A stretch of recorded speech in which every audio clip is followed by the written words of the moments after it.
Good morning.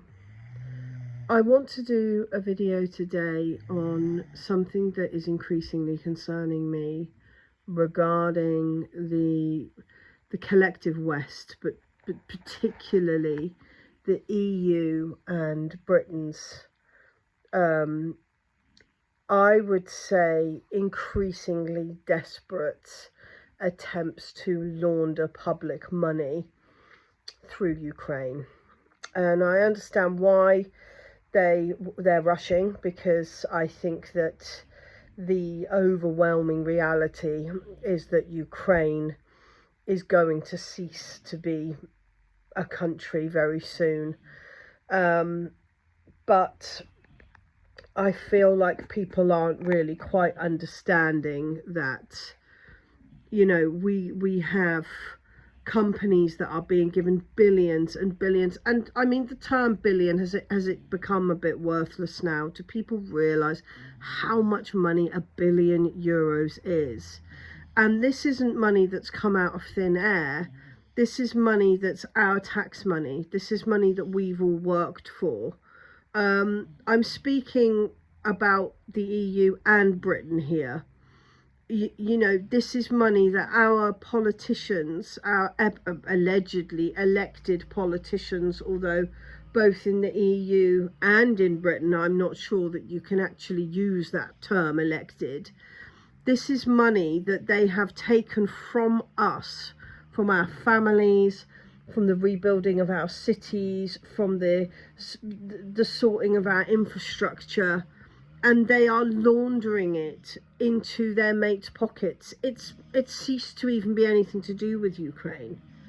And we know this because this money is now allegedly stopped being for arms and munitions.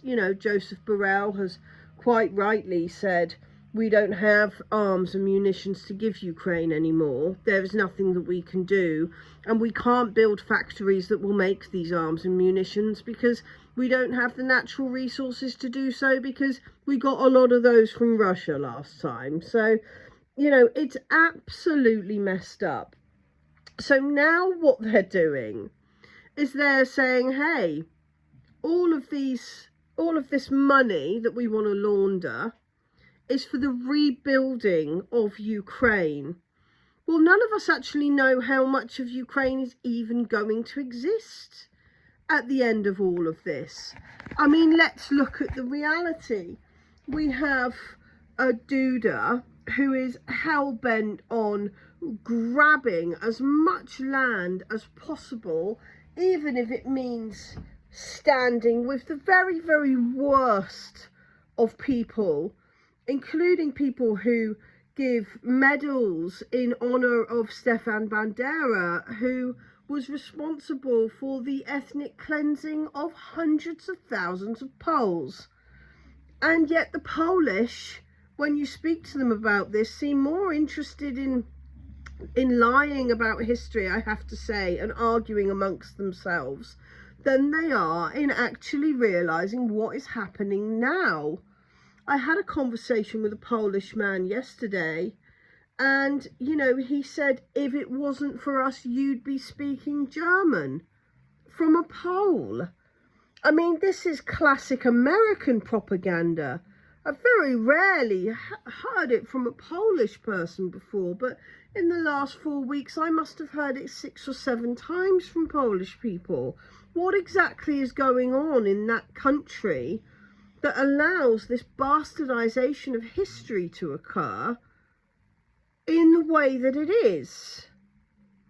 And what it means is that money is being laundered, and it is being laundered now, while we have disabled people in the UK desperate for a reasonable cost of living payment that will support their families at a time where it's almost impossible to afford food, fuel, and, I mean, I'm fortunate enough to have a mobility scooter, and I don't really go anywhere else. But some people, they can't even afford the £30 a week that costs out of my pocket to run. So how on earth are they supposed to get to the doctors, to get on the bus, to get a taxi to the hospital. It's, you know, while this is going on and while people are literally scrabbling around begging for just a few crumbs to make their lives a little bit easier in this cost of living crisis, which has essentially made our money worthless. Everyone's taken a 30% pay cut. We now have a situation where people can earn more on the shop floor at Aldi than they can doing the same hours as a healthcare professional in a hospital. While people are doing this, we literally get these snippets of news from rich, billionaire, unelected EU and UK and American you know, congressmen or government officials say, hey, we're giving 50 billion to the rebuilding of Ukraine. Well, no one knows when Ukraine's going to be able to be rebuilt, or even if that's something that the EU's going to have any say over. We have Poland, and I have to say, again, siding with the very awful people, with the most awful of people, so that they can land grab. And this is something that you can look back throughout time and see Poland doing. You know, they sided with the Holy Roman Empire so they could land grab Lithuania. Then they sided with Lithuania so they could attack them. They sided with Napoleon so they could attack Russia. They supported the Bolshevik Revolution. Then they hated the Soviets because that was successful, you know, in the long run. It's just, it's wild when you look at the history of these people to then hear what they're saying, you know. And I'm not here to defend the UK. I want to make that really, really clear. I rarely even call it Great Britain because I don't think there's much great about it, you know. But we have an obligation to see what our forefathers have done, and frankly, our elected officials now have done and are doing in order to move on from this. And I don't see that people are. We are so disincentivized to do anything that we allow this barbaric theft to go on in front of our eyes. And that is what this is. When someone stands up and they say, we're giving we're ring fencing 50 billion euros for the rebuilding of Ukraine, what they mean is they are giving that money, splitting that money off, and they are giving it to already rich friends of theirs that might have a company that's in some way related to building, so that they can go and potentially at some point in the future go and build a road in Ukraine, even though we all know that it's unlikely that Ukraine's going to exist as a country after all of this, with the way things are going. So what on earth? And I do think we've seen a real flip. Because for a while it was, you know, aid to Ukraine, arms to Ukraine, yada, yada. And it's become more and more evident that by Ukraine in that sentence, they are talking about what, 5, 6, maybe 20, you know, if you're thinking conservatively, Ukrainian officials with their dirty t-shirts and their muddy boots, who sit in an office, claim to be running Ukraine, while actually what we hear is people are struggling to get food. People's infrastructure is falling apart. People don't have bomb shelters that work properly. You know, we're seeing pictures of regions in Ukraine that have clearly had no development or infrastructure since the end of the Soviet Union. And yet we're supposed to what, believe that these people are actually giving any of this money to the honest, regular Ukrainians? When people say they are for, you know, they support Ukraine, who are they talking about? Because when I see Mariupol, I see Russia rebuilding a city and people flocking to live in it. When I hear the testimonies from people that were living in Kherson during the, you know, liberation or occupation, whatever way you want to look at it, of Kherson by the Russians, they say, yeah, they came, they gave us pensions, they supported us, they provided us with food, they helped us rebuild our houses. You know, you hear none of that about this Ukrainian Kiev regime, none of it whatsoever. And I can't understand why people aren't recognizing that. We are in changing times, and they can't change quickly enough. I think, and I've spoken about this before, I think Brexit was a huge wake-up call for the elite who, you know, are based in Washington and London, who have used the EU in exactly the way Hitler designed it, to subjugate Europe, to keep it keep it controlled. And when Brexit happened, they got scared, you know.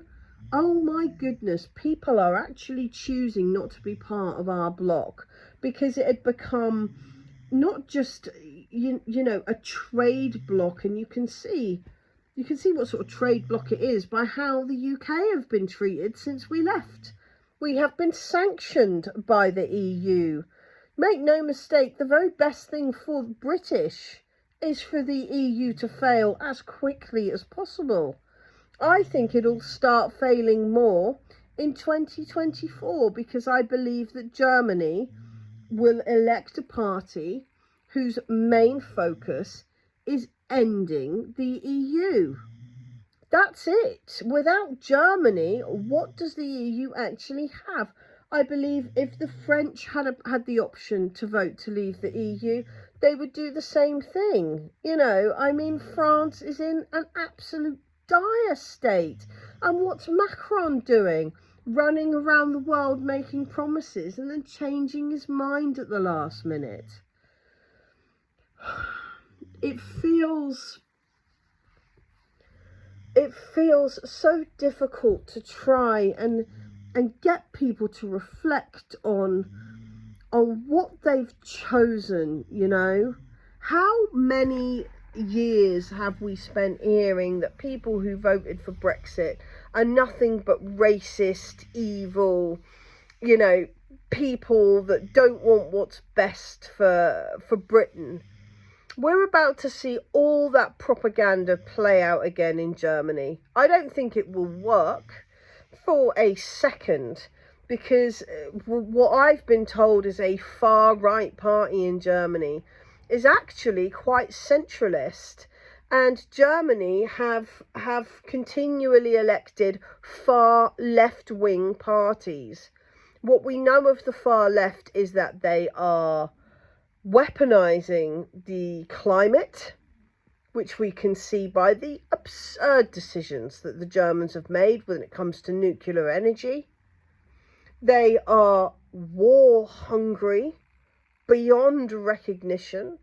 I mean, look at Joe Biden. I mean, I don't think he's the best example of a lefty, but seriously, that's the left-wing party allegedly in America, and every single Democratic leader in America has been war hungry.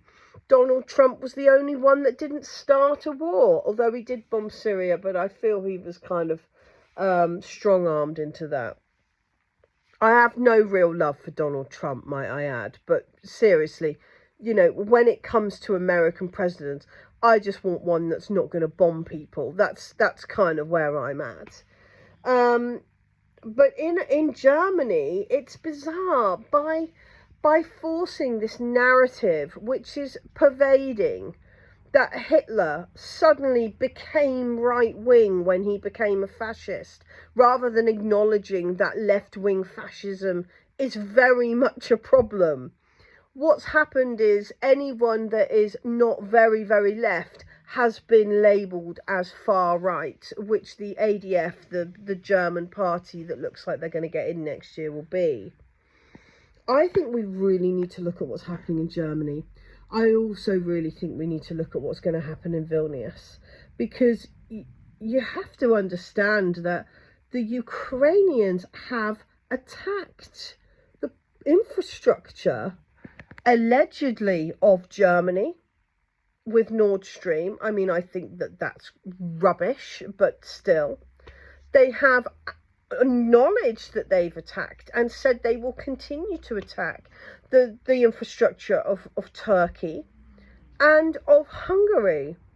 So we are seeing billions. And I mean, just in the last 48 hours, I've seen Finland's giving this many billions, the UK's giving 500 million or guaranteeing it or whatever the story is.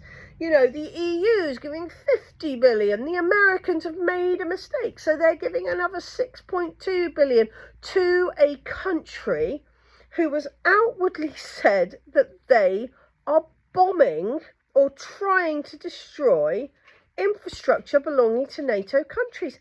How is that possibly going to add up when it comes to Vilnius? How is Hungary, Turkey, and I mean Germany should be with them, but let's face it, in Olaf Scholz, can you see that, you know? How are these countries going to react to that when they all get together? The fact that their allies, the people they pay a lot of money to have a protective, allegedly, defensive, allegedly, military bloc with, are funding terrorism that has affected them as allies. It's wild to me. It really is.